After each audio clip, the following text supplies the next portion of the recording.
Em 1852, o relojoeiro Edward Dent resolveu construir o maior e mais pontual relógio público do mundo. Ele levou 7 anos para construí-lo. Um testemunho de uma necessidade própria dos humanos. Nossa vida moderna é totalmente conduzida pela medida exata. Veja o Big Bang. Por mais de 150 anos, ele tem dado a hora correta para o povo de Londres. Quando construído, era uma maravilha da engenharia. Tão exato que não variava mais de 1 segundo por hora. Mas os tempos mudaram. Hoje em dia, podemos construir relógios que perdem 1 segundo em 138 milhões de anos. E agora há planos para um relógio tão preciso que só varia 1 segundo ao longo da existência do universo. O que nos leva a tais extremos para ter uma precisão maior? Por que sentimos a necessidade de quantificar e medir, de impor ordem no mundo ao nosso redor? Desde que nossos ancestrais começaram a contar a mudança das estações, as civilizações seguintes têm usado as medidas para ajudar a controlar o mundo ao redor delas. Isso nos levou à Lua e à divisão do átomo. E isso me fascina. Desde que eu era jovem, eu sou obcecado por medir as coisas, tentando encontrar sentido no mundo ao meu redor. De onde vêm essas medidas? Digo, quem decidiu que 1 quilo era 1 quilo e 1 segundo era 1 segundo? O que medimos, como medimos e com qual precisão podemos medir são perguntas extremamente complexas. Perguntas que atormentaram gerações de grandes mentes e criaram um sistema que descreve tudo em nosso mundo com apenas 7 unidades fundamentais de medida. E a busca para definir essas 7 unidades com uma precisão maior ainda mudou o nosso mundo. Precisão, a medida de todas as coisas. Tempo e distância. Versão brasileira Voice Brasil Rio. Nesta série, quero explorar por que medimos. O que nos leva a tentar diminuir o caos e a complexidade do mundo a apenas uma pequena quantidade de unidades elementares. Neste primeiro programa, eu vou investigar 2 das medidas mais fundamentais, ou seja, o metro e o segundo. É provável que o tempo e a distância foram as primeiras coisas que as pessoas um dia tentaram medir. Eles parecem intimamente ligados em nossa mente. Até mesmo falamos sobre o espaço de tempo. E como veremos, o tempo e a distância estão inextricavelmente ligados pela ciência moderna. Poder medir o tempo, na verdade, significa reconhecer padrões, e isso, de fato, é uma maneira bem matemática de olhar para o mundo. É que medir o tempo é uma ação incrivelmente sofisticada. Então, onde foi que tudo começou? Nossos ancestrais primeiro teriam descoberto os padrões das estações, marcando o tempo à medida que as folhas ficavam marrons ou os dias ficavam mais curtos, quando os rios inundavam ou os frutos amadureciam. Essas observações bem práticas teriam os ajudado na luta diária pela sobrevivência. Um dos primeiros exemplos da tentativa do homem de medir foi descoberta aqui no sul da França por 4 adolescentes e seu cão chamado Robô. Era 1940 e o rapaz de 18 anos, Marcel Ravidat, estava explorando esta floresta quando se deparou com um buraco onde uma árvore havia sido arrancada por uma tempestade. Ele precisava de ferramentas para aumentar o buraco. Então voltou 4 dias depois com seus 3 amigos e eles descobriram a entrada de um conjunto gigantesco de cavernas inexploradas. Mas o que descobriram lá dentro era mais emocionante.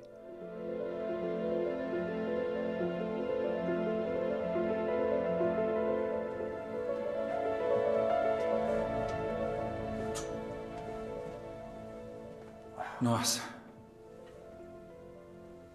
Os rapazes devem ter ficado chocados ao entrarem aqui e verem estas figuras pintadas. São algumas das pinturas de cavernas mais antigas. Olha isso. Está na parede inteira.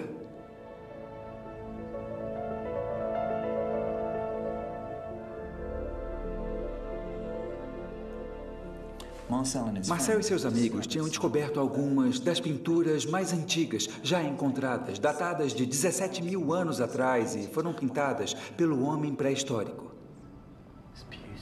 É lindo. E você pode mesmo sentir a energia desses animais meio que correndo pelas paredes.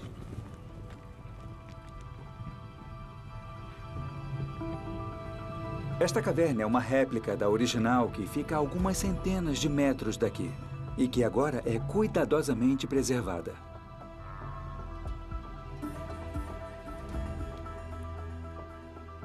O Dr. Michael Rapenglueck acredita que estas pinturas são provas da primeira tentativa do homem de medir o tempo.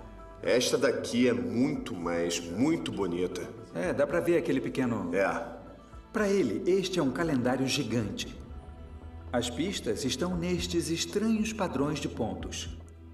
Cada ponto representa uma semana. 13 pontos representa um quarto de um ano. A teoria dele é que cada fase da Lua de 7 dias, que hoje chamamos de semana, é marcada com um ponto na parede para representar a passagem do tempo.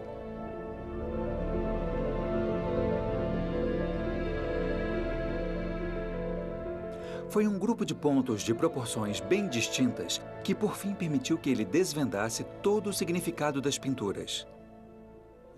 Olhe bem para o teto. Você vê 6 pontos. Isso lembra a Ursa Menor, e acho que este aqui é o padrão de estrela das Pleiades. Então esses pontos não estão mais representando as semanas, são estrelas lá em cima. Isso. Estas são estrelas e, bem, elas servem para iniciar o ano. Quando nossos ancestrais viam as estrelas formarem este mesmo alinhamento no céu, isso era marca do ano deles. O Dr. Rapenglueck acredita que os animais também têm um significado. O veado representa o equinócio do outono e está começando um período de tempo para o cavalo. O cavalo representa a primavera. E você pode ver que o cavalo está grávido. Na verdade, seria uma égua. Então, 3/4 de um ano estão representados na parede. Então, é o calendário estrelar, seguido do calendário marcando as semanas, que permite que saibam quando os veados estão no cio ou quando os animais estão grávidos. Eles sincronizam os ritmos biológicos dos animais com os ritmos astronômicos. É um sistema extraordinariamente sofisticado para 17 mil anos atrás. Isso. É incrível.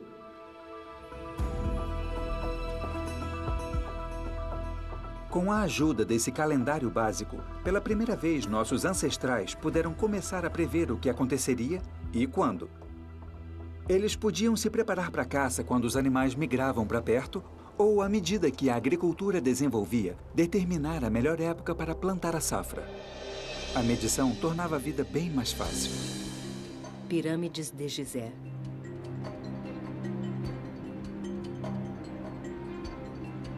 Mas as comunidades cresciam, assim como a necessidade de uma medição de tempo mais precisa, além dos ciclos da Lua, das estrelas e das estações.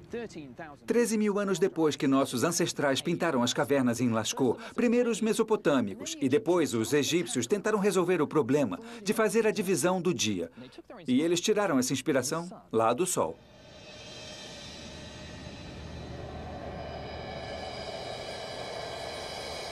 Observando como a duração de uma sombra mudava durante o dia, eles descobriram uma maneira fácil de medir o tempo. E usaram um dispositivo igual a este. Esta é uma réplica de um antigo relógio de sol egípcio. E é um dos primeiros instrumentos um dia criados para medir o tempo. Agora, ao meio-dia, esta pedra aqui não faria nenhuma sombra. Mas à medida que o dia passava, a sombra ficava cada vez mais comprida. Então, os antigos egípcios decidiram dividir o dia em 12 unidades iguais. E você pode ver as linhas aqui. Nós temos 1, 2, 3, 4, 5, 6 linhas para a tarde e 6 linhas para a manhã. Está quase chegando a 3 horas. Unindo o tempo e a distância, eles podiam medir com segurança períodos menores de tempo, dizendo as horas com a medida do comprimento de uma sombra.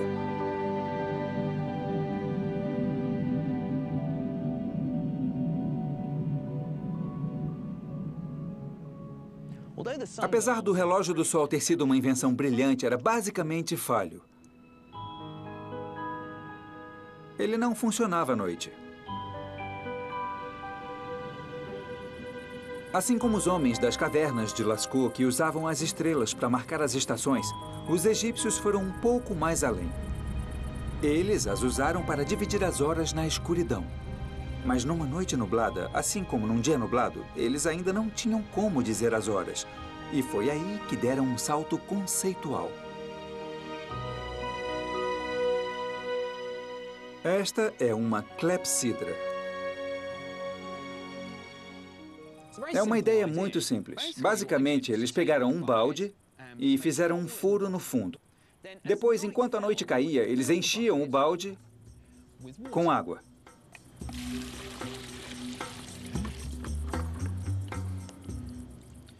Enquanto a água saía, eles usavam linhas marcadas do lado de fora do balde para calcular quanto tempo havia passado durante a noite. Eles podiam medir 12 horas independentemente do sol ou das estrelas. Mas, de qualquer forma, por que contar 12 horas?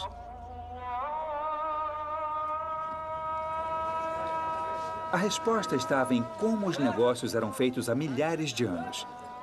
Por todo o Oriente Médio, o número 12 e o número 60 eram importantes no comércio. Eram números conhecidos para os comerciantes em mercados iguais a este. E o motivo deles os usarem tem tudo a ver com a aritmética. Como matemático, eu adoro a resposta, porque se trata das propriedades matemáticas desses dois números. Eles são altamente divisíveis.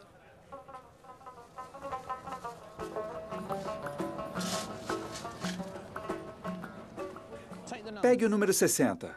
Posso dividir 60 feijões em 6 grupos de 10 feijões, 5 grupos de 12 feijões, 4 grupos de 15 feijões, 3 grupos de 20 feijões, 5 ali, 2 grupos de 30 feijões, ou um grupo de 60 feijões. Mas pegue 100 feijões. Como posso dividir? Posso dividir em 2 grupos de 50, mas se dividir por 3, eu vou começar a cortar um feijão. Como os números 12 e 60 eram tão conhecidos para os egípcios, talvez não tenha sido um salto conceitual para eles criarem um dia e uma noite de 12 horas. Muito obrigado. Então, a ideia pegou.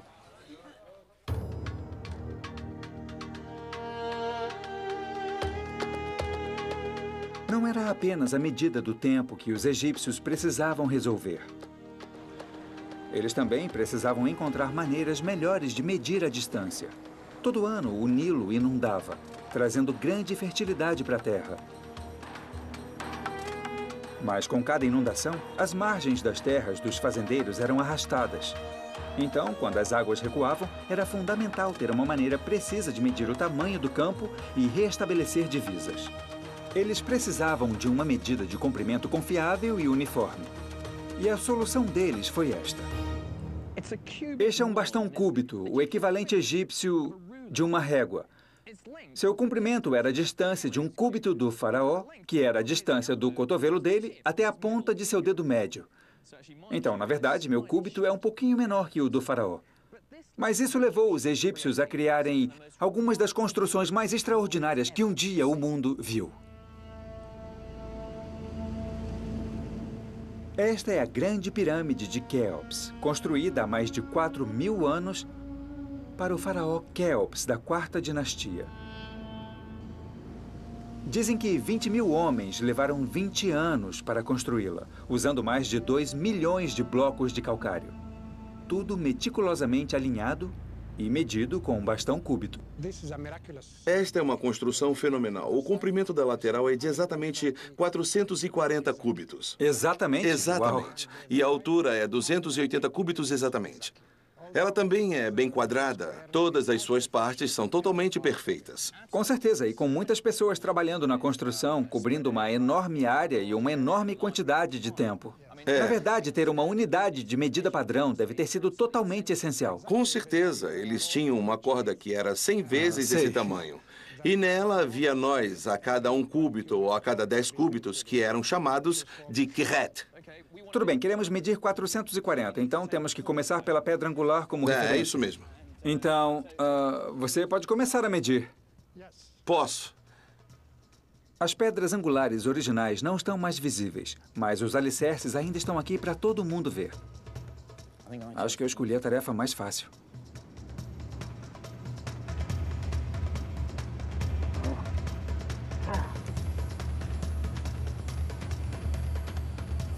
$430. Nossa, 440 cúbitos, Viu exatamente só? em cima do nó. Exatamente.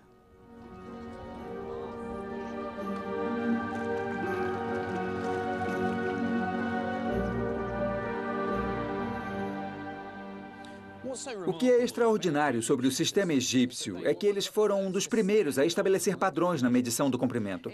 Dizem que a cada lua cheia, os agrimensores de toda a região se reuniam e comparavam seu bastão cúbito de madeira com o bastão cúbito real.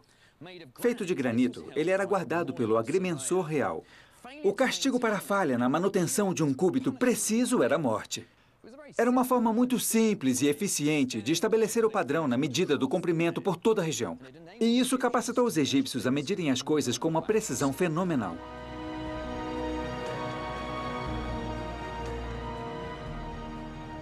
Dominar e estabelecer padrões de medição do tempo e comprimento foi realmente o segredo do sucesso do antigo Império Egípcio.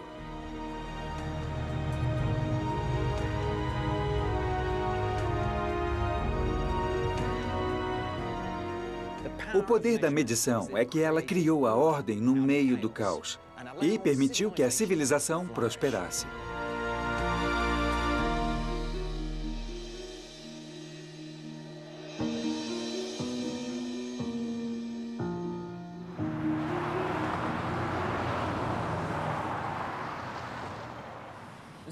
A padronização de medidas que começou aqui no Egito há vários milênios agora é fundamental na vida de todos nós.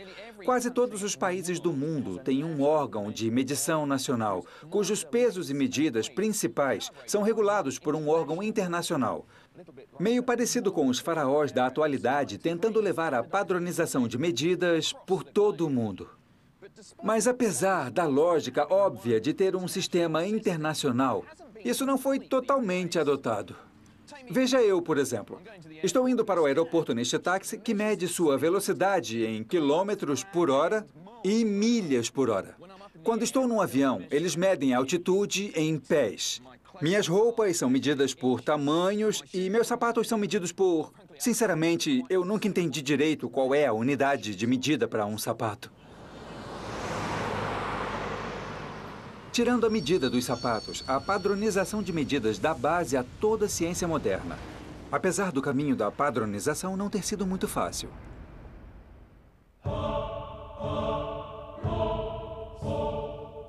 Palácio de Westminster, Londres.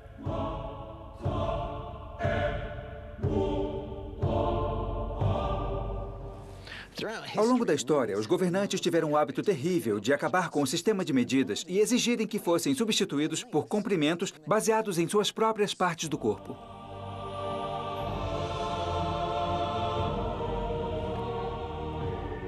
Na Inglaterra do século XII, a jarda foi fixada como a distância da ponta do nariz do rei até a ponta do polegar de seu braço estendido. Mas só que a cada novo reinado, as coisas mudavam. Henrique VII fixou a jarda como o comprimento do braço dele. Elizabeth I, bom, para não perder de seus antecessores masculinos, acrescentou alguns centímetros a mais. E assim continuou o caos.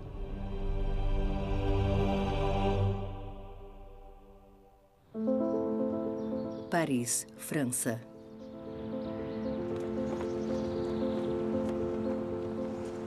A falta de padronização era um problema no continente também. Se você achava que os britânicos adoravam isso, imagine só os franceses. Na véspera da Revolução Francesa, o Ancien Regime tinha mais de 250 mil pesos e medidas diferentes, inclusive vários milhares para o comprimento.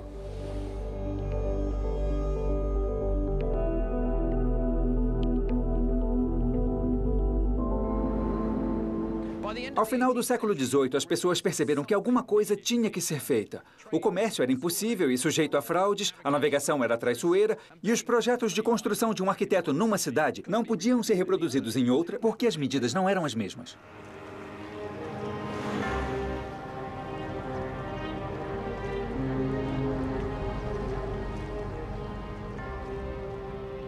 A bagunça, enfim, foi resolvida pela Academia Francesa de Ciências. Foram os últimos poucos dias da monarquia francesa e apoiados pelo espírito revolucionário da época, um senso de igualdade e racionalismo. Os melhores cientistas da França decidiram criar um próprio plano inovador e revolucionário. A medição não seria mais fundamentada no corpo humano ou na vaidade dos reis e rainhas. Eles decidiram que ela seria fundamentada em algo permanente e imutável. E escolheram a Terra.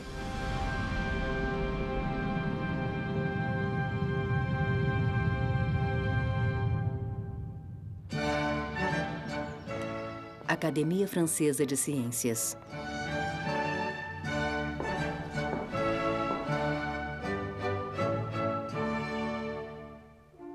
É emocionante estar aqui. Este é realmente um dos grandes centros científicos em todo o mundo. E foi aqui que a história moderna da medição realmente começou, onde uma nova unidade padronizada de comprimento foi introduzida, uma que é conhecida por todos nós hoje. Em 26 de março de 1791, esta academia decidiu chamar esta nova medida de comprimento de metro, em homenagem à palavra grega metron, significando medida. Ele valeria a 10ª milionésima parte da distância entre o Polo Norte e o Equador. Isso foi muito engenhoso. A academia sabia que uma medida francesa coloquial jamais seria aceita pelo resto do mundo. Fundamentando o metro no próprio planeta, nenhum país poderia defender sua própria medida. Eles tinham transcendido a política das nações. Este é um sistema para todas as pessoas de todos os tempos, anunciou o governo revolucionário. Mas havia só um problema.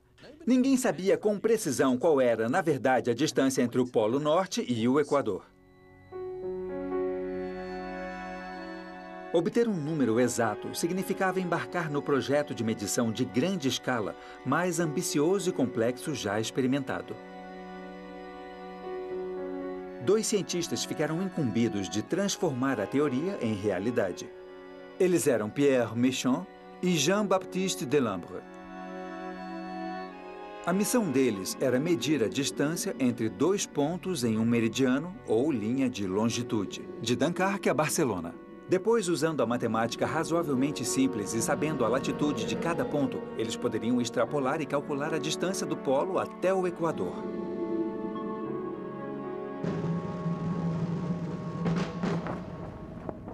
Essa experiência já seria muito difícil sob condições normais, mas a França estava no meio de uma revolução.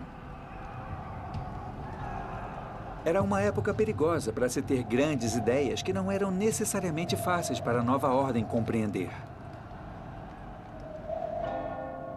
Dunkerque, França. No entanto, sem deixar intimidar, os cientistas seguiram em frente. Foi aqui, em 1793, desta Torre dos Sinos em Dunkerque, que Jean-Baptiste Delambre começou a parte mais setentrional de sua jornada épica para medir a Terra.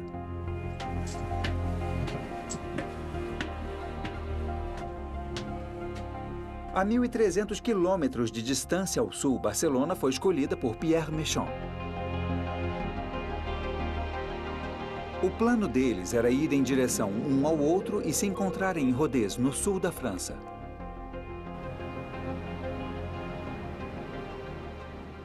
Imagina só a emoção de Delambre ao subir aqui 200 anos atrás, pronto para iniciar sua jornada. Uma jornada que ele levaria 7 anos para completar.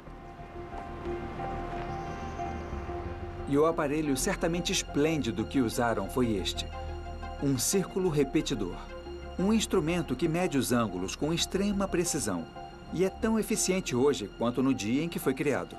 Claro que Delambre não mediria todas as distâncias daqui até Barcelona, mas poderia usar um método chamado de triangulação. Então, o primeiro ponto do triângulo é o topo dessa torre. E Delambre teria procurado pela zona rural tentando encontrar 2 pontos altos. E teria usado este instrumento para alinhar os telescópios naqueles 2 outros pontos. Depois, tudo o que teve que fazer foi medir o ângulo entre os 2 pontos e medir a distância até o mais próximo. Daí, ao passar para o próximo ponto alto e medindo os ângulos outra vez, a simples geometria deu a ele as distâncias entre os 3. É um princípio fantástico, porque era só uma medida de distância e depois esses triângulos até chegar em Barcelona.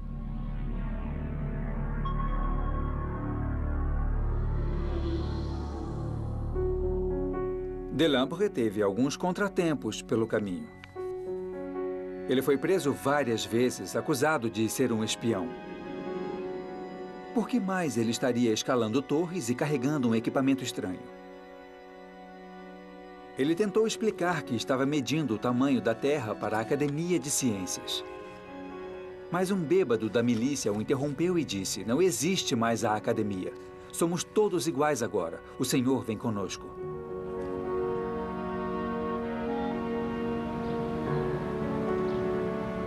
Mas, no geral, eles estavam literalmente acima de tudo, em telhados, torres e pontas de torres de igrejas executando seu objetivo. Foi uma façanha extraordinária. 7 longos anos depois, os dois tinham medido a distância exata entre Dunkerque e Barcelona. Agora o metro era um simples cálculo.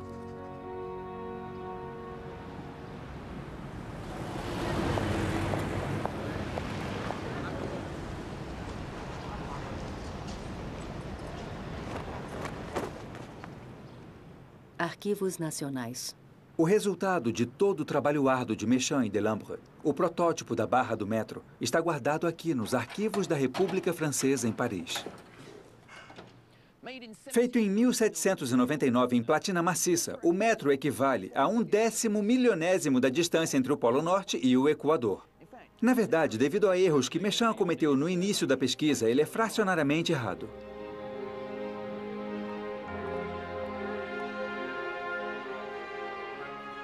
Os erros que Méchain cometeu eram quase irrelevantes, porque pela primeira vez o mundo tinha uma unidade de comprimento com base em algo no qual eles acreditavam ser permanente e imutável: a Terra. Aqui está ele, o metro. Uma coisa bela. Não tanto o objeto, mas a ideia que ele representa. Esta barra de 1 metro iniciou a era da metrificação. A conquista é imensa. Até mesmo Napoleão, no momento de humildade, admitiu que as conquistas vêm e vão, mas este trabalho vai durar. Ele estava certo. Este pedaço de metal realmente representa uma mudança em nosso pensamento. Pela primeira vez, tínhamos a medição com base em algo fundamental e universal.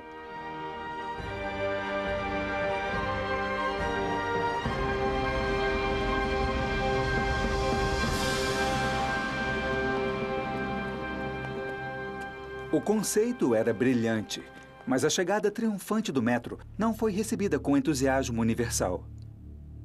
Na verdade, várias décadas se passaram antes do metro, enfim, ser aceito como uma unidade padrão de medida internacional. Foi num dia de primavera, em 1875, que ele se tornou oficial.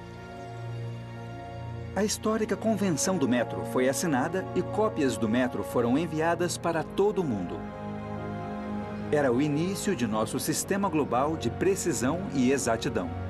17 países assinaram a convenção para formar o BIPM, o Bureau Internacional de Pesos e Medidas.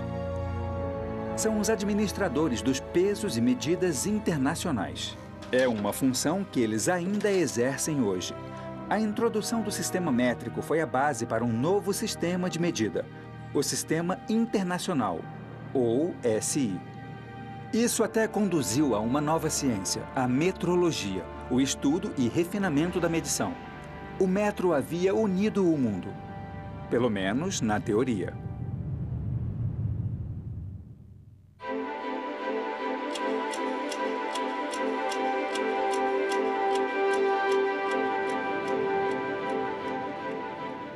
Junto com o metro, mudanças sísmicas tinham acontecido em como medimos o tempo. Por mais de 3.000 anos, o relógio do Sol foi o cronômetro recomendado em todo o mundo. Mas não sem seus problemas. E o motivo é que não é possível marcar a duração exata de uma hora, porque a sombra projetada no relógio altera diariamente durante as estações.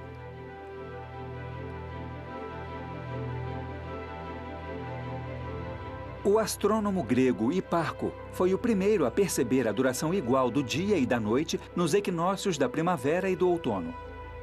E que isso poderia nos dar um padrão para estabelecer uma duração fixa da hora.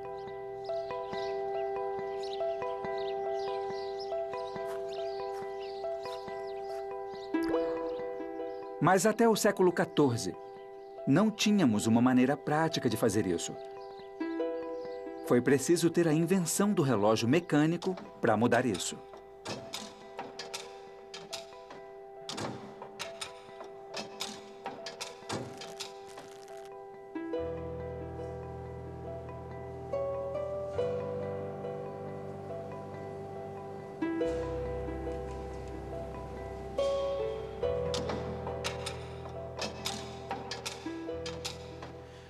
Este é o relógio da Catedral de Salisbury e é datado de 1386. Acredita-se que ele é o mais antigo relógio mecânico remanescente no mundo.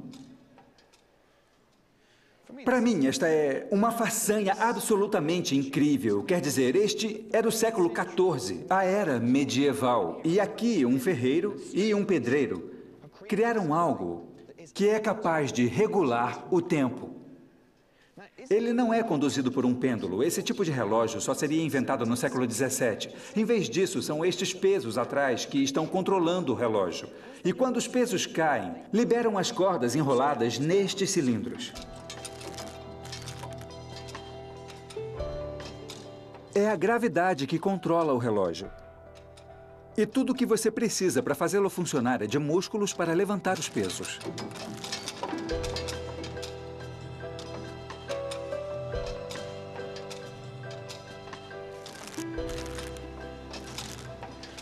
O mais intrigante é que não existe nenhum mostrador neste relógio.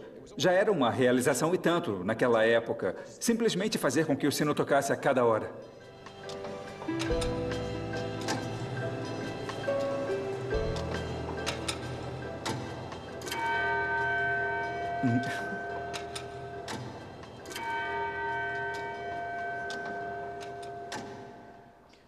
No final do século XIV, várias catedrais em toda a Europa tinham construído torres de relógios, elevando aos céus a glória de Deus. E talvez o mais importante, controlando nossas vidas meros mortais do plano inferior. Os relógios não eram muito precisos, é provável que os melhores perdessem 15 minutos por dia. Mas começaram de maneira irrevogável a mudar a vida das pessoas. Não mais dependentes do sol, ficamos presos aos carrilhões dos relógios manufaturados. Nos séculos XV e XVI, quando os mecanismos se tornaram mais precisos, surgiu o mostrador do relógio, algo que agora não damos importância. Foi aí que se tornou possível dividir nosso dia em unidades menores ainda. Pela primeira vez, a hora podia ser dividida em minutos e segundos. A ideia veio de um matemático grego, Ptolomeu, que dividiu um círculo em 360 partes iguais, chamadas de graus. Depois, ele dividiu cada grau em 60 minutos e cada minuto em 60 segundos de minuto.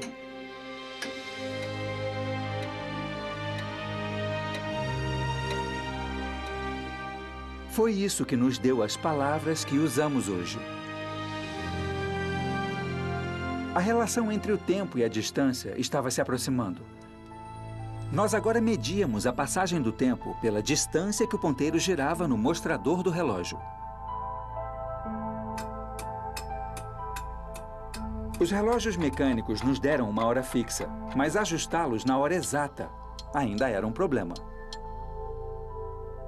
Ainda olhávamos para o sol e ajustávamos os relógios ao meio-dia quando o sol estava acima de nossas cabeças. Mas isso significava que cada cidade tinha sua hora diferente. Por exemplo, aqui em Salisbury, os relógios ficavam mais de 7 minutos adiantados que os relógios em Londres. O motivo? Estamos mais a oeste aqui, então o sol fica acima de nossas cabeças mais tarde.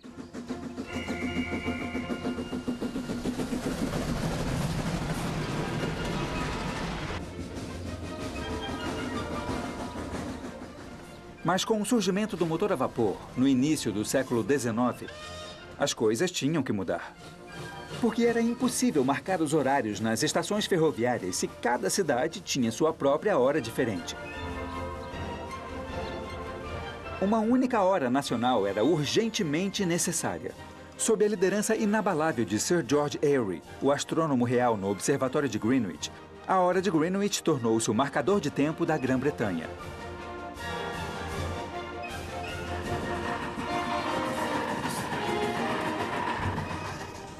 As ferrovias foram as primeiras a trocar todos os horários para essa nova hora. E fizeram isso mandando a hora certa para praticamente todas as estações do país pelas novas linhas telegráficas que geralmente eram usadas nas estradas de ferro.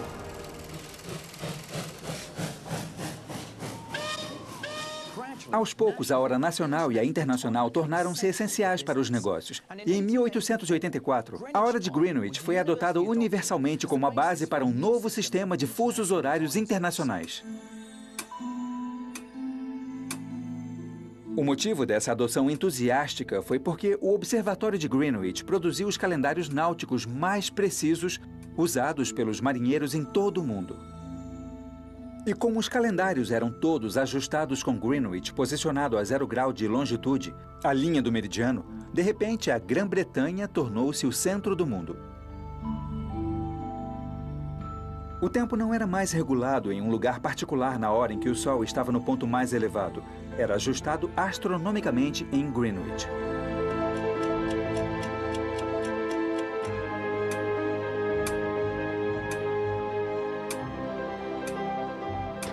Mas enquanto a hora de Greenwich tinha se tornado internacional para a maioria das pessoas, na verdade, ter em suas mãos a hora correta ainda era um desafio.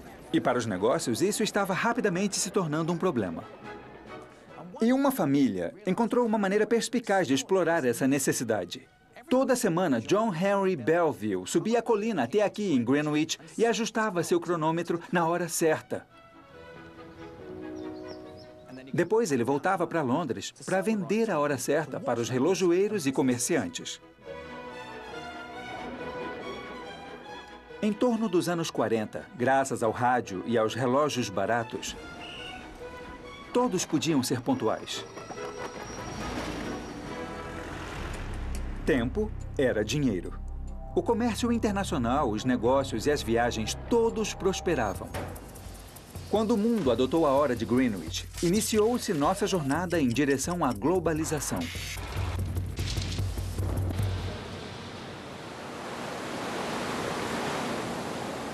Enquanto a hora universal estava transformando o nosso mundo, o mesmo não podia ser dito do metro. 17 países tinham, de maneira entusiasmada, assinado a histórica Convenção do Metro. Mas, na prática, poucos a executavam.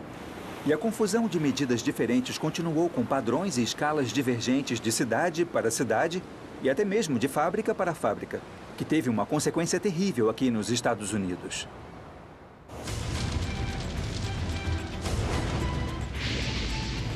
Quando um incêndio imenso assolou a cidade americana de Baltimore em 1904, uma tragédia de proporções épicas foi se revelando. Enquanto os bombeiros das cidades vizinhas de Washington e Nova York corriam para o local, tudo o que eles podiam fazer era ficar sentados e assistir o inferno engolindo a cidade. Nenhuma das mangueiras de incêndio se encaixava nos hidrantes de Baltimore. Apesar de estarem a uns 300 quilômetros de distância, todos os corpos de bombeiros usavam equipamentos de tamanhos diferentes. O fogo ficou fora de controle durante 2 dias, destruindo 1.500 casas.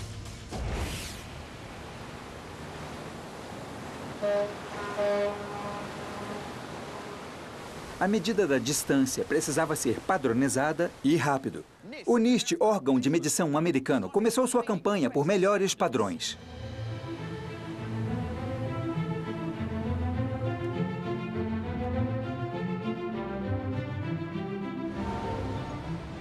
Estimulados pela campanha do NIST, os industrialistas americanos logo perceberam que poderiam capitalizar com o aprimoramento da exatidão. Henry Ford começou a utilizar escalas e medidas progressivamente precisas.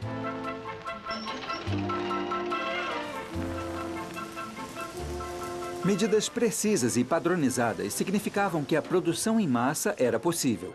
Ao mesmo tempo, os padrões rígidos de trabalho em turnos exigiam pontualidade da mão de obra.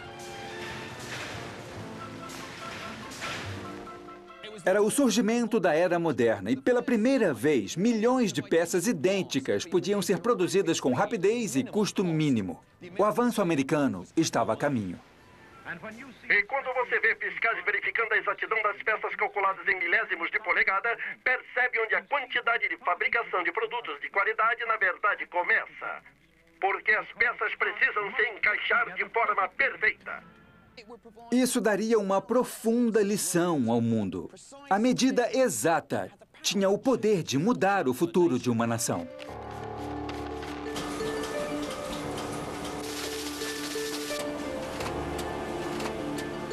Mas o problema com qualquer progresso tecnológico é que ninguém sabe ao certo aonde ele vai dar. Foi preciso a paranoia da Guerra Fria, terminando na corrida do armamento para provocar o grande salto seguinte na medição do comprimento. E isso nos levou mais adiante do que jamais podíamos imaginar.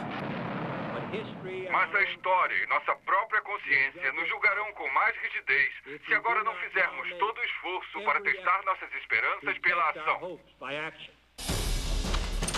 Os riscos aumentavam, mas nosso nível de precisão estava falhando em acompanhar nossas aspirações. Até os anos 60, podíamos medir com uma precisão de 1/10 de milionésimo de um metro. Mas um erro dessa grandeza nos componentes do sistema de navegação de um foguete significaria errar a Lua em quase 6.500 quilômetros. Agora, o desafio era melhorar a precisão 100 vezes mais. Escolhemos ir à Lua nesta década e fazer as outras coisas, não porque são fáceis, mas porque são difíceis. Porque esse objetivo servirá para organizar e medir o máximo de nossas forças e habilidades.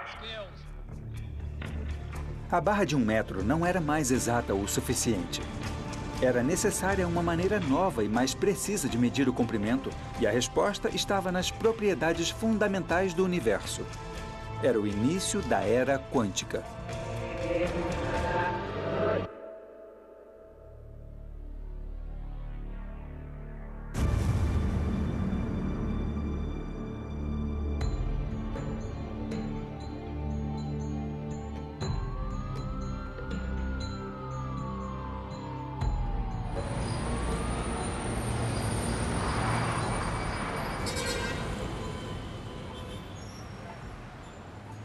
Desde 1870, há um desejo crescente de retirar as medidas das constantes terrestres, como a circunferência do globo ou a duração do dia, e ligar a medição às leis imutáveis e fundamentais da natureza. Coisas como a velocidade da luz ou a carga de um único elétron. Foi um gênio escocês, James Clerk Maxwell, que primeiro sugeriu que essas constantes universais poderiam conter a chave para uma medição mais precisa. Considerado por muitos de ser o físico mais influente do século XIX, as teorias de Maxwell mudariam o curso da história da medição. Ele disse naquela época: se desejamos obter padrões que serão totalmente permanentes, precisamos procurá-los não nas dimensões ou no movimento de nosso planeta, mas no comprimento de onda, o período de vibração e a massa absoluta dessas moléculas imperecíveis, inalteráveis e perfeitamente similares. A ideia de Maxwell era tão revolucionária quanto a decisão, um século antes, de afastar a medição do comprimento do corpo humano e fundamentá-la na Terra. Maxwell mudou a direção da ciência da medição. Maxwell. É difícil superestimar a influência que ele teve no pensamento científico no século XIX. Ele teve uma ideia muito influente e disse então que devíamos medir o comprimento relativo ao comprimento de onda da cor da luz, mas até mesmo ele não conseguia compreender como realmente fazer isso com a precisão que seria exigida para substituir o tipo de definição do antigo metro. Maxwell nunca conseguiu transformar em realidade seu sonho de usar o comprimento de onda da luz para medir a distância, porque a tecnologia para alcançar isso simplesmente não existia. Mas suas ideias foram revolucionárias.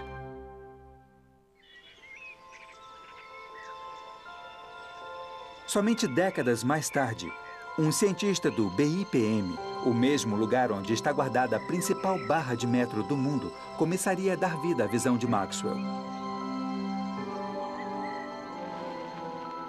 Albert Michelson começou a traçar e construir máquinas chamadas de interferômetros, que na verdade mediriam o comprimento de onda de diferentes fontes de luz. Este é um dos interferômetros originais de Michelson. E para que ele o estava usando e como foi que ele o usou? Bem, ele queria demonstrar que seria possível medir o comprimento de onda da luz, porque a luz branca viaja em ondas, e depois, no futuro, definir o metro relativo a esse comprimento de onda da luz. Os comprimentos de onda da luz são invisíveis ao olho humano. Michelson, com sua genialidade, estava percebendo que, quando a luz é dividida e depois recombinada, ela forma um padrão único chamado interferência, que pode ser usado para contar os comprimentos de onda. Então, contando quantos feixes saem da luz para a escuridão, você pega um metro, divide pelo número de feixes e terá o comprimento de onda da luz, algo que você não pode ver a olho nu. Certo. O que tínhamos de fazer era redefinir o metro como o comprimento de onda da luz. E em meio milímetro ali se tem em torno de mais de 1000 comprimentos de onda. Extraordinário. Era o passo revolucionário que iria mudar o destino do metro.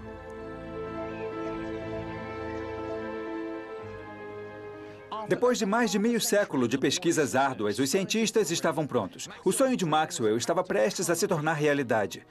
Numa sexta-feira, 14 de outubro de 1960, representantes do mundo inteiro, desde a Rússia até a América, se reuniram aqui nas propriedades do BIPM. O futuro do metro estava na balança. Às 6 horas daquela tarde, muitos aplausos. O metro estava redefinido em relação ao número de comprimentos de onda da luz irradiada por uma lâmpada especial de criptônio. Finalmente, a barra do metro foi consignada à história. Mas não acho que aqueles revolucionários franceses que primeiro surgiram com a ideia do metro ficariam decepcionados. Porque foi a realização do sonho deles de ligar o metro a algo imutável e universal.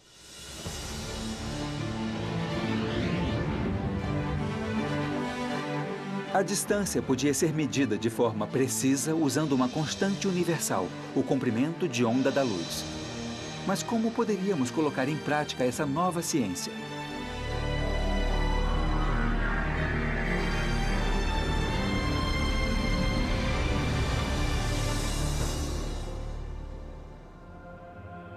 Seria necessário a ajuda de um projeto com o codinome Laser. Foi fruto da imaginação do californiano Theodore Maiman. Bem, este aparelho, por acaso, é o laser original. A maravilha do laser é que ele é a luz de um comprimento de onda preciso e fixo. Ao remeter esse raio de um objeto e medir com precisão o tempo que ele leva para bater de volta, de repente podíamos medir distâncias com uma precisão incrível.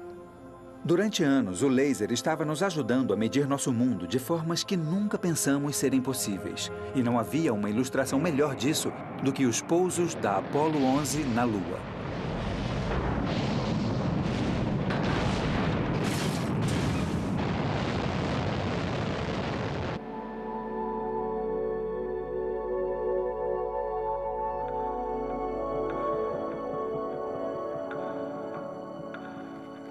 Um pequeno passo para o homem.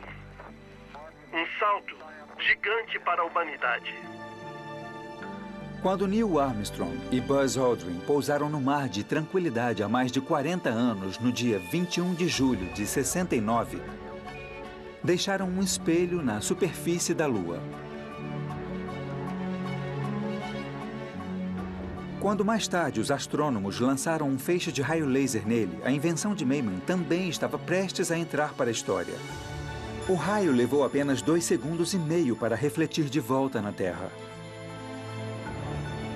Pela primeira vez, os cientistas puderam calcular a distância da Lua em qualquer fase de sua órbita com uma precisão de 3 centímetros.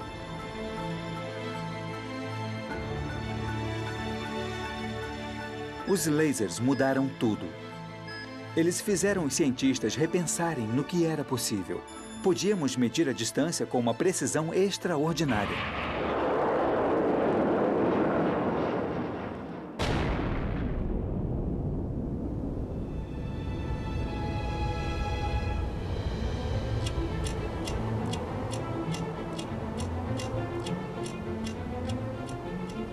A distância estava ligada a uma constante universal imutável, mas o tempo não estava. O segundo ainda era baseado na rotação da Terra, o que, na verdade, é um tanto variável.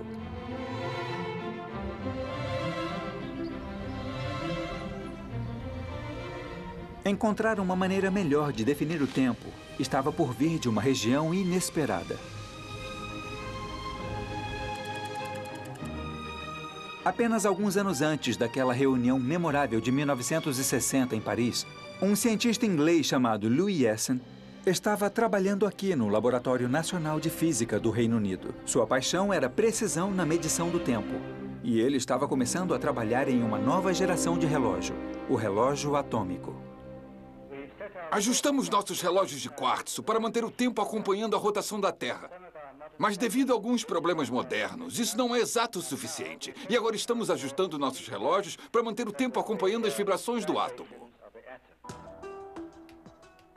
A teoria era definir o tempo através da vibração de átomos individuais. Do outro lado do Atlântico, os americanos em seu laboratório nacional já estavam seguindo adiante com um programa bem financiado. Na Grã-Bretanha, Essen estava se esforçando. Havia pouco entusiasmo com o projeto de relógio dele e o financiamento sempre foi um problema. Sua primeira experiência implodiu, destruindo a maior parte de seu equipamento.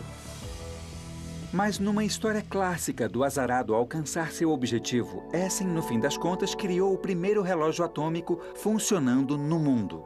Ele foi chamado de Césio I e sua precisão era variável em 1 segundo a cada 300 anos. O segundo não era mais baseado no movimento de nosso planeta. O tempo agora estava sintonizado com a pulsação de um átomo de césio. Um movimento que era imutável e fundamental por todo o universo.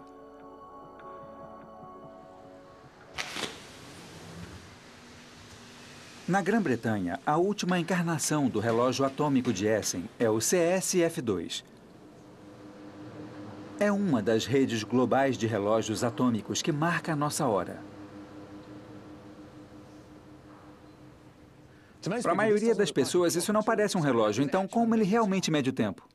O que fazemos aqui é usar lasers para diminuir a velocidade dos átomos de césio. Formamos uma nuvem de átomos de césio que se movem bem devagar e depois usamos o laser para lançar aquela nuvem para cima através de um compartimento contendo micro-ondas. Aí eles caem de volta por ele uma segunda vez com a gravidade. Quando os átomos mudam de um nível de energia para outro, eles emitem um tipo de frequência bem precisa. E podemos usar essa frequência para acompanhar o tempo simplesmente contando as oscilações. Então é o número de oscilações que vai definir a duração de um segundo. E aquelas oscilações são uma propriedade particular daquele átomo de césio? Isso mesmo, é. Então qualquer átomo de césio sempre terá o mesmo número de oscilações por segundo. As oscilações desses átomos de césio são o tic-tac do relógio. E elas dão a precisão do CSF2, variando 1 segundo a cada 138 milhões de anos.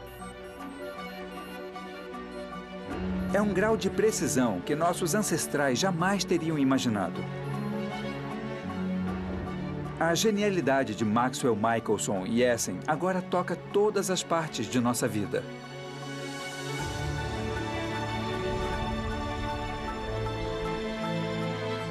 Eles nunca poderiam imaginar que o trabalho deles um dia estaria no centro de tudo, desde nossos sistemas bancários aos celulares, GPS e internet.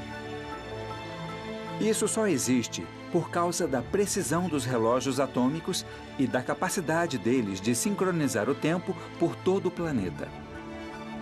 A medição nos levou a direções que jamais sonhamos ser um dia possível.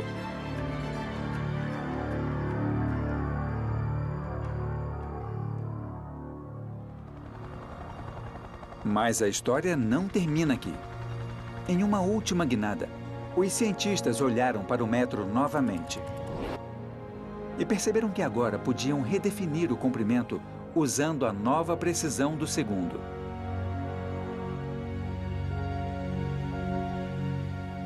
Foi em 1983 quando, numa colaboração entre diferentes laboratórios de medição pelo mundo, os relógios atômicos mediram a velocidade da luz com uma precisão incrível. O metro finalmente podia ser definido pela distância que a luz viaja em uma minúscula fração de segundo. O tempo e a distância estavam intimamente entrelaçados.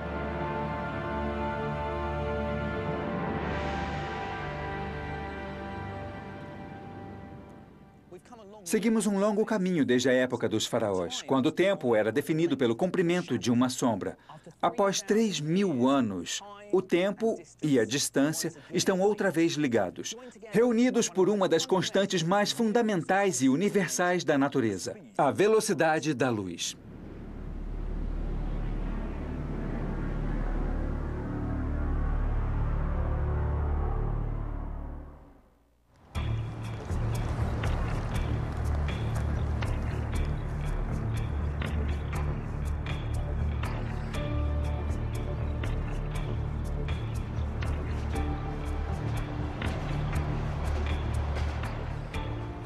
Apesar dos grandes avanços na medição do tempo e distância, a busca ainda continua. Os cientistas estão tentando criar relógios ainda mais precisos. Relógios que só perderão 1 segundo na existência do universo. E assim que se organizarem, só podemos começar a imaginar como isso mudará o nosso mundo. Comunicação instantânea, computadores quantum, aviões que pousam sozinhos. A ficção científica será realidade. E esta é a maravilha da medição. Cada salto na precisão, desde o bastão cúbito até o relógio atômico, levou a uma revolução tecnológica. Na história, a medição mudou todos os aspectos de nossas vidas. A divisão do ano em estações e ciclos lunares permitiu que o homem fizesse planos pela primeira vez e ganhasse vantagem sobre o resto da natureza. Dividir o dia ainda mais em 24 horas foi fundamental para a civilização. A hora fixa controlava o dia de trabalho. E a unificação da hora nacional e da internacional permitiu a globalização da indústria. O mundo jamais seria o mesmo. A história da medição formatou e mudou nossa história. E vai continuar a fazer isso enquanto nos aprofundarmos cada vez mais na estrutura atômica do universo em busca de uma precisão maior.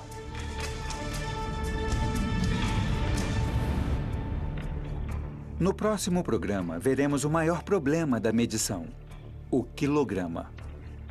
Esse artefato do século XIX é o principal quilo do mundo e está perdendo peso. Agora começa a corrida de igual para substituí-lo. Enquanto as grandes mentes da ciência da medição disputam entre si, só pode haver um vencedor.